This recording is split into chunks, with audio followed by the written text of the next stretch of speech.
ہاں میرے بیٹے، معلوم نہیں کیوں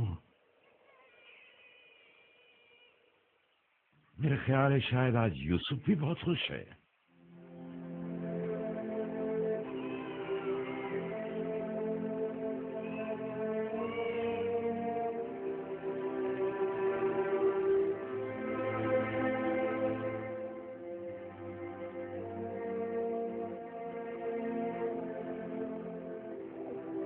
خوش آمدید میری بیٹی، آج سے تمہارا نام منسا ہے، یعنی بھلا دینے والی۔ تمہارے آتے ہی تمہارے بابا اپنے تمام غم بھول گئے۔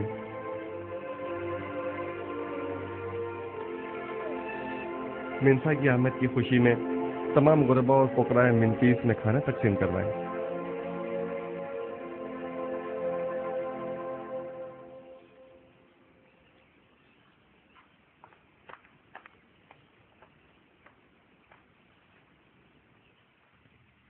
تاما، میں تیار نہیں ہوں بانو۔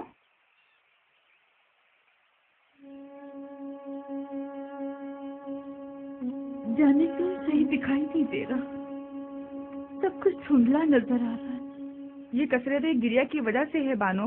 آپ کیوں اتنی گریا جاری کرتی ہیں؟ اتنا رونے سے آپ کی آنکھوں کی بینائی بھی متاثر ہوگی اور چہرے کی شادابی بھی۔ کچھ اپنی صحت کا خیال کیجیے۔ اب ان باتوں کا وقت گزر چکا، یہ گریہ متاثر ہوگی اور چہرے کی شادابی بھی۔ کچھ اپنی صحت کا خیال کیجیے۔ اب ان باتوں کا وقت گزر چکا، یہ گریہ ہی میرے زخموں کا مرہم ہے۔ اگر میں یہ گریہ نہ کروں دیوانی ہو جاؤں۔ کیا ہوا؟ اب کہاں جا رہی ہیں بانو؟ یہی ذرا لنگر کا تک میرا ہمراہ چلو گی؟ ذرا رودمون سے پوچھو، شاید یوزار چیز کی کوئی خبر بھی دے۔ اب میں آپ کو روکنے سے تو رہی بانو حضور، اور نہ ہی میں آپ کو تنہا چھوڑ سکتی ہوں، لہذا آپ ہی ہمراہی کرنے پر مجبور ہوں۔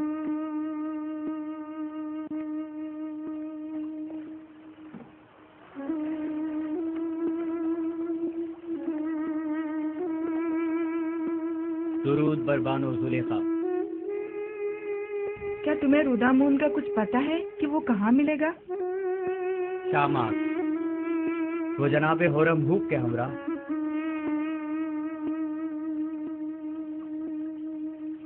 پتا ہے کب تک واپس لوٹیں گے؟ نہیں، معلوم نہیں بانو۔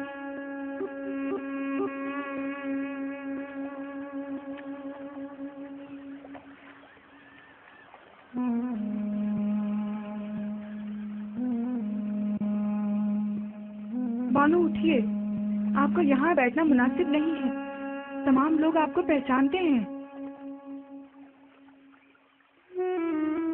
تمہیں ہماری بے عزتی کا خوف ہے؟ کیا کوئی عزت باقی رہ گئی؟ میری رسوائی کی داستان ہر جگہ عام ہو چکی ہے۔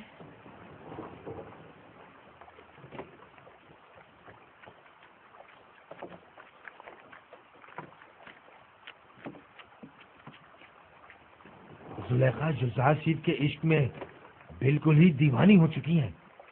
اگر ہم انہیں یوزار سیب کی کوئی خبر دیں تو میرا خیال ہے کہ وہ ہمیں ایک بڑا انعام ضرور دیں گے۔ ہاں، پھر تو ہمیں اپنی آنکھیں کھلی رکھنی ہوں گی تاکہ یوزار سیب کی آمد سے ہم دونوں بے خبر نہ رہ جائیں۔ ہاں،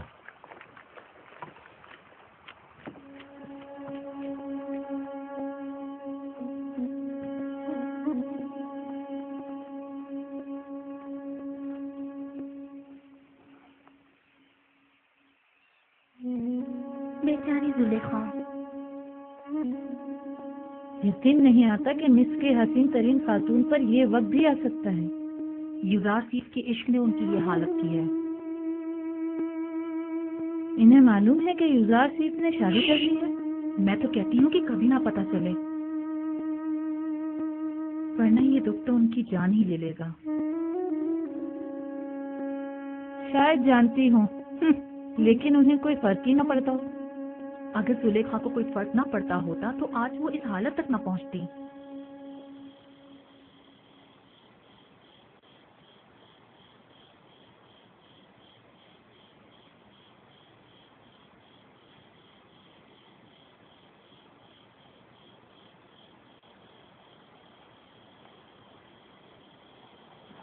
اپنی اپنی جگہ سنبھال لو، آمادہ ہو جاؤ۔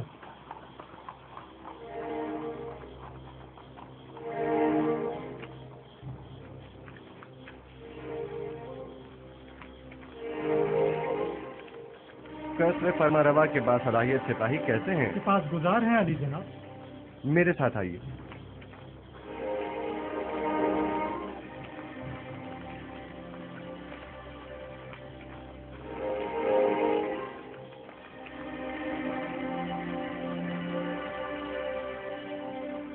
خیریت عزیز مصر جناب یوزارسیف، اچانک اس وقت کیسے تشریف لائے ہیں؟ ابھی معلوم ہو جاتا ہے۔ بیناروس اور قصر کے خانسامہ کو میرے پاس بھیجو۔ بیناروس اور خانسامہ کو خبر کرو۔ کتاب تمام مشعلیں روشن کر دیں۔ سپاہی جلدی کرو، تمام مشعلیں روشن کر دو۔ اگر اجازت مرحمت فرمائیں تو جناب فرما روا کو بیدار کیا جائے۔ رہنے دیں، اس کی ضرورت نہیں، ابھی وہ خود ہی بیدار ہونے والے ہیں۔ انہوں نے بتایا نہیں کہ مجھے کیوں بلایا ہے؟ نہیں، بس فرمایا کہ جلدی کریں۔ درود بر عزیز مصر جناب یوزارسیف۔ آپ پر بھی خداوند کا درود ہو۔ کتنی بار سمجھایا ہے کہ میرے سامنے تعظیماً مت جھکا کریں، غالباً جب تک کوڑے نہیں پڑیں گے آپ کی یہ عادت جائے گی نہیں۔ اطاعت عالی جناب، آئندہ ایسی غلطی نہیں ہوتی۔ جناب فرما روا کے لیے طعام و مشروبات کا فوری انتظام کریں۔ اتنی رات گئے؟ ہاں، اگلے چند ہی لمحوں میں جناب فرما روا کو بھوک لگے گی اور وہ کھانا طلب کریں گے۔ لیکن اب تک تو ایسا نہیں ہوا۔ آپ مطمئن ہیں کہ جناب شک مت کرو۔ جب جناب یوزارسیف فرما رہے ہیں کہ فرما روا کو بھوک لگے گی تو لگے گی۔ جلدی کیجیے، زیادہ وقت نہیں رہا۔ مشیروں اور دیگر ساکنین قصر کو بھی خبر کر دیں، میں چاہتا ہوں کہ سب موجود ہوں۔ میرے پاس خالص شہد اور خرمے کی شیرے سے تیار کردہ شربت موجود ہے۔ رات کا کچھ کھانا باقی ہے، اگر کچھ تازہ میوے اضافہ کر دوں تو کافی ہوگا۔ ہاں کافی ہوگا۔ فرما روا اتنی رات گئے، اس سے زیادہ تناول بھی نہیں فرمائیں گے۔ یہ آواز سنی؟ فرما روا نے بلایا ہے۔ یہ کیسی بے موقع بھوک ہے، پہلے تو کبھی ایسی بھوک نہیں لگی۔ اچانک اتنی بھوک کیسے لگ گئی؟ کہیں آپ کی طبیعت تو ناساز نہیں ہو گئی؟ اگر آپ کہیں تو سنوہا کو بلاؤں؟ نہیں، اس کی ضرورت نہیں، میں جانتا ہوں کہ یہ درد اور یہ کمزوری سے بھوک کے باعث ہے۔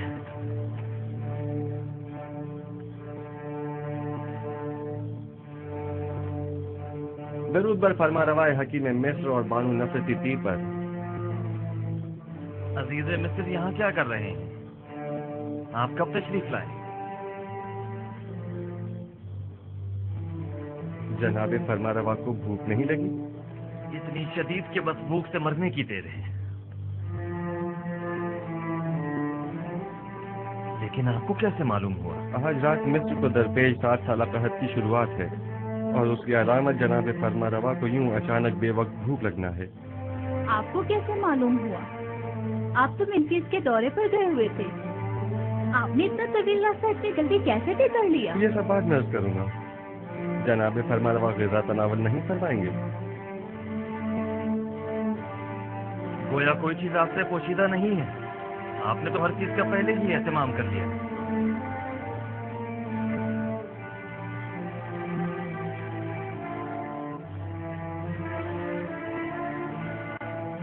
مصر میں 7 سالہ قحط کی آج سے شروعات ہو گئی ہے اور کل سے مردم مصر کو کفایت شواری سے کام لینا ہوگا۔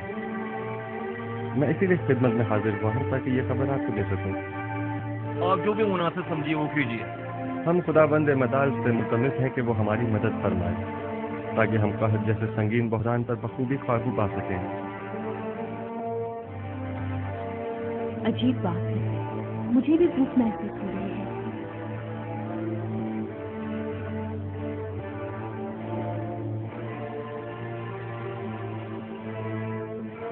تعجب ہے جناب یوزارسیف، مجھے بھی شدید بھوک لگ رہی ہے۔ جس طرح ہم سب کو بھوک محسوس ہو رہی ہے، کیا تمام اہل مصر کو بھی؟ کہاں شروع ہو گیا ہے یہ بات، لوگوں کو کیسے معلوم ہوگی؟ سب لوگوں کو خود ہی معلوم ہو جائے گا۔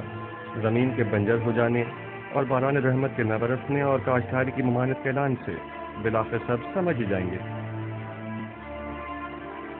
جو بھی گندم کی تحویل کے لیے آئیں ان سے کہیے گا کہ فقط سالانہ ضرورت کی گندم اپنے پاس رکھیں، تخم پاشی کے لیے اب گندم کی ضرورت نہیں۔ تمام شہروں میں اعلان کروا دیا جائے کہ چونکہ اب 7 سال تک بارش نہیں برسے گی، لہذا مزید کاشتکاری نہ کریں اور نہ ہی تخم پاشی کی ضرورت ہے۔ مامورین سے کہیے کہ ہر شہر کے ثروت مند اور ضرورت مند افراد کی مکمل و دقیق فہرست تیار کریں، کیونکہ یہ دونوں طبقے مساوی مستحق نہیں۔ لہذا ہمیں معلوم ہونا چاہیے کہ قحط کے زمانے میں کس کو کتنی مقدار میں مفت گندم فراہم کی جائے اور کسے قیمت کے عوض گندم دی جائے، یعنی کسے ہمیں بخشنا ہے اور کسے ہمیں فروخت کرنا ہے۔